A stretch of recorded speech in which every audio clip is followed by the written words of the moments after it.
Reverendíssimo Padre Nilci, presidente desta celebração eucarística, querido povo de Deus presente nesta Igreja Matriz e internautas que nos acompanham pela Rede Santa Rita de Comunicações e Rádio Ativa.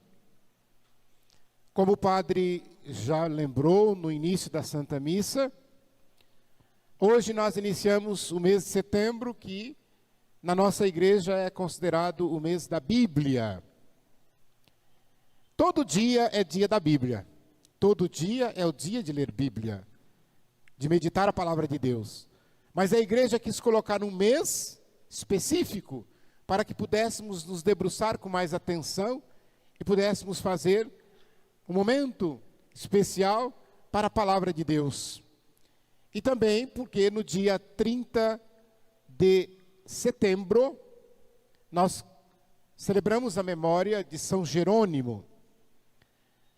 E essa instituição foi pela CNBB no ano de 1971.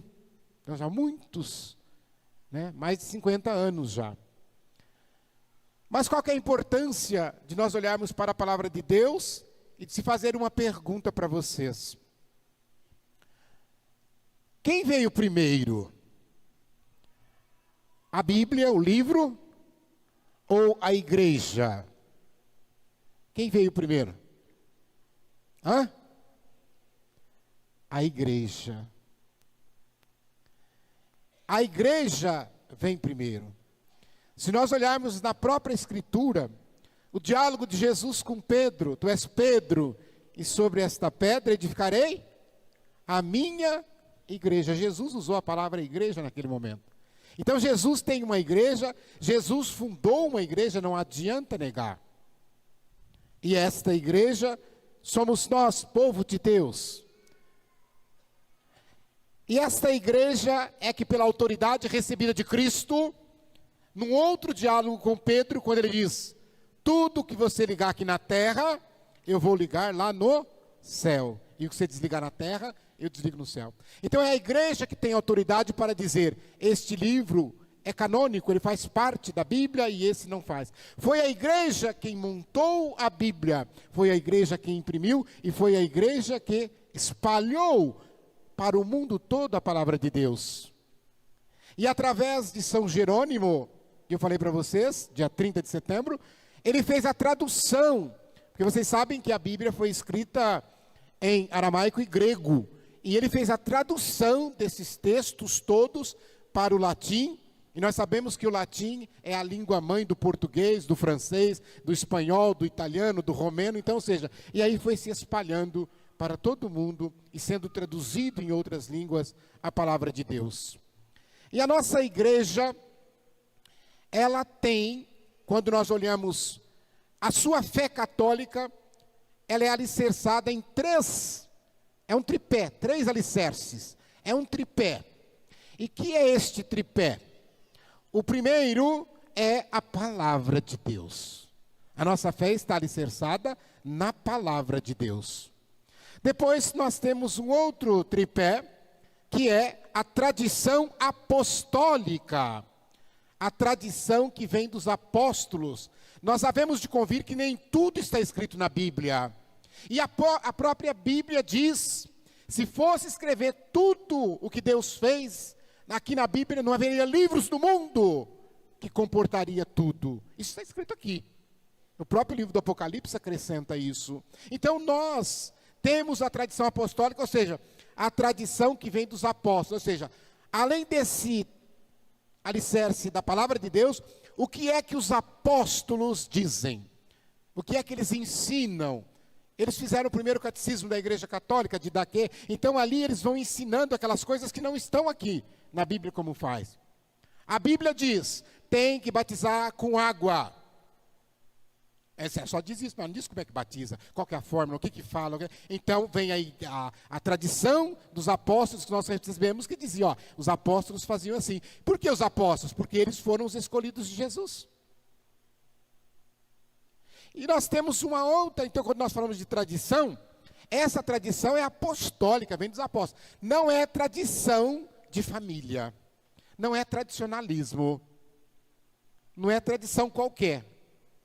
Porque vocês vejam que no Evangelho Jesus falou da tradição dos fariseus. Ele criticou esse tipo de tradição. Mas aqui nós estamos falando de uma tradição herdada dos apóstolos. E por fim, o terceiro alicerce desse tripé é o magistério da igreja. E o que é o magistério da igreja? O magistério da igreja é formado pelo Papa e por todos os bispos do mundo inteiro em comunhão com ele. Ou seja, são mais de 5.000.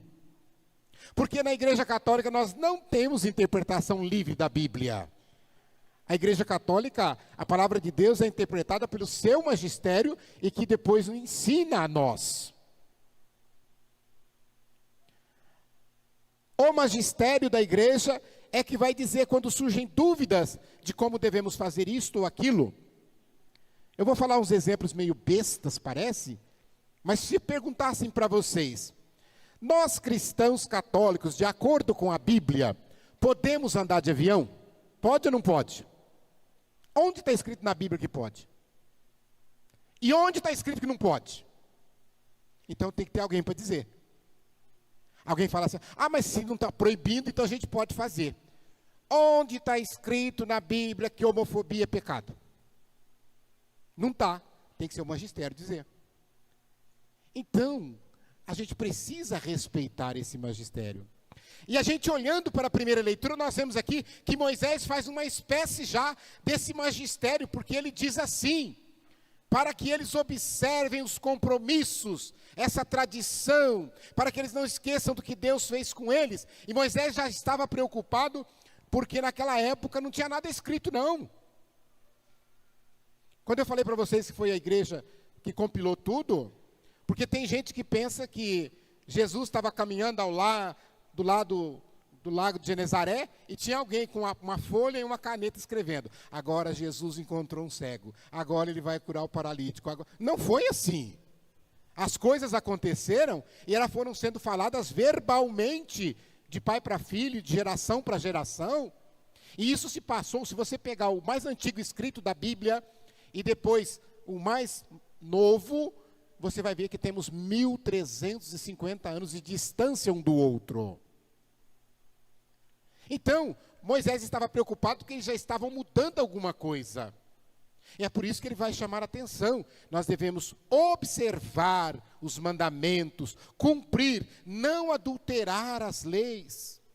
E São Tiago, na sua carta, ele traz grandes ensinamentos, mas ele vai na mesma direção.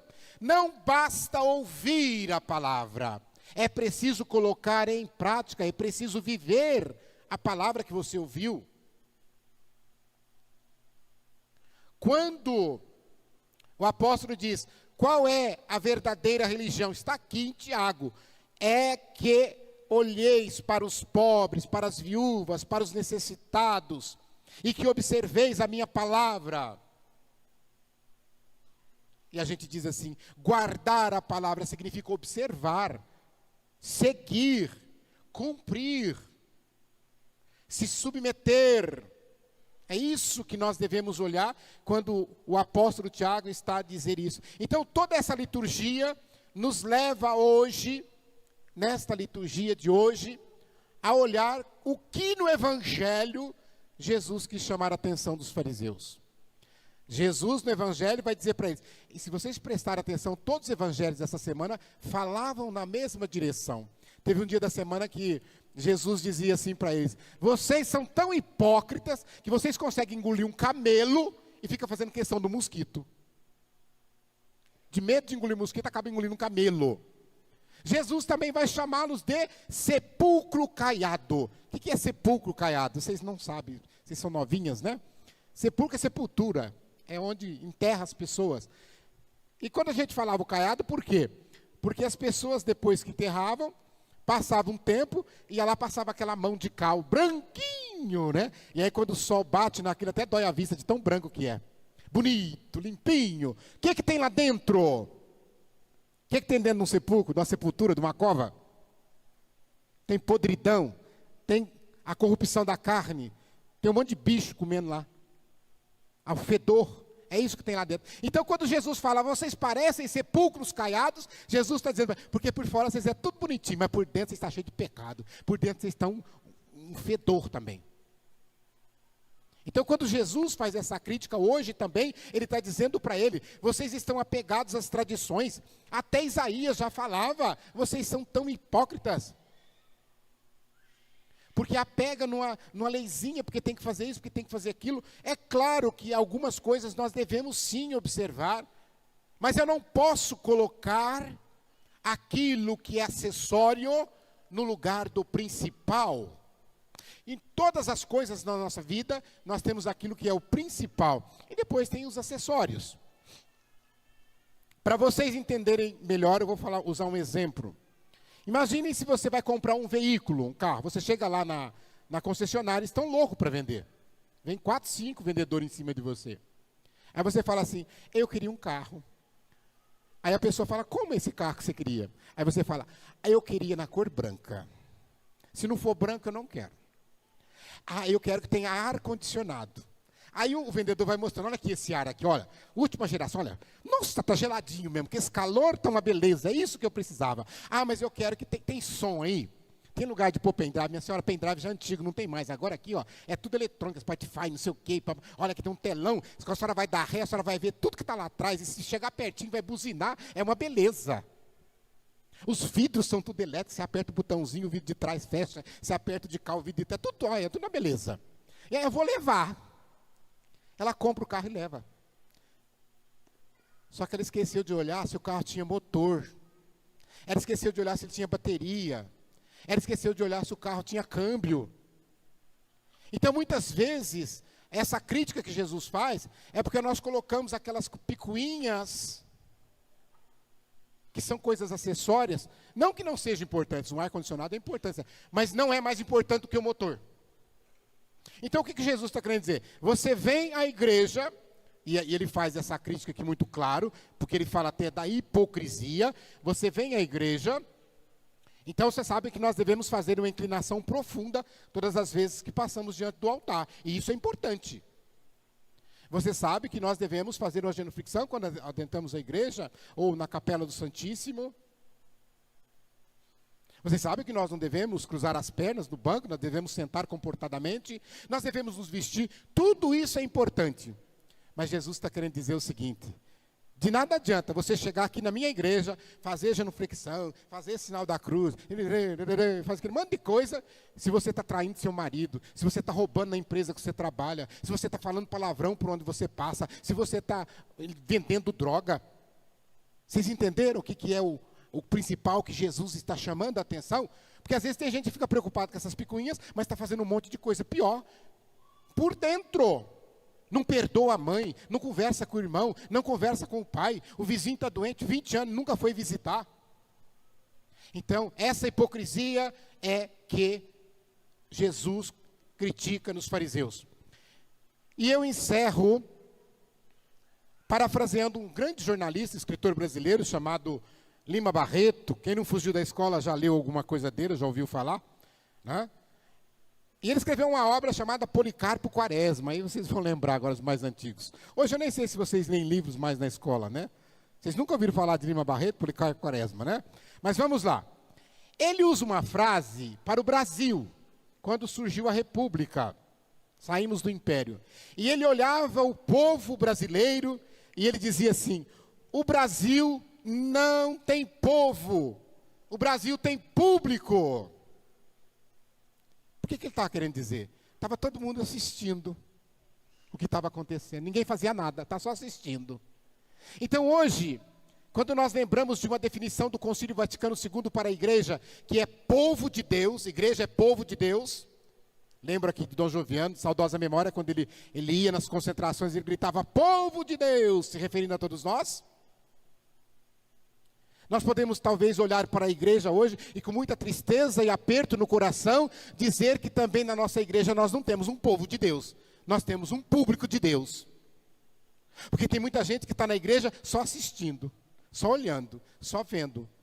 E nós não somos espectadores. Vocês não vieram aqui nesta igreja hoje como se vai num teatro, como se vai num cinema para assistir. Não, vocês fazem parte, vocês interagem. Se você não estivesse aqui nessa igreja, essa missa não seria a mesma. Você faz parte. Você é o ator principal da sua vida para fazer esse grande mistério junto com o ministro ordenado acontecer, que é o milagre da Eucaristia.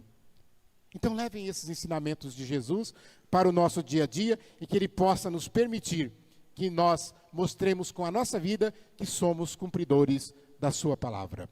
Louvado seja nosso Senhor Jesus Cristo.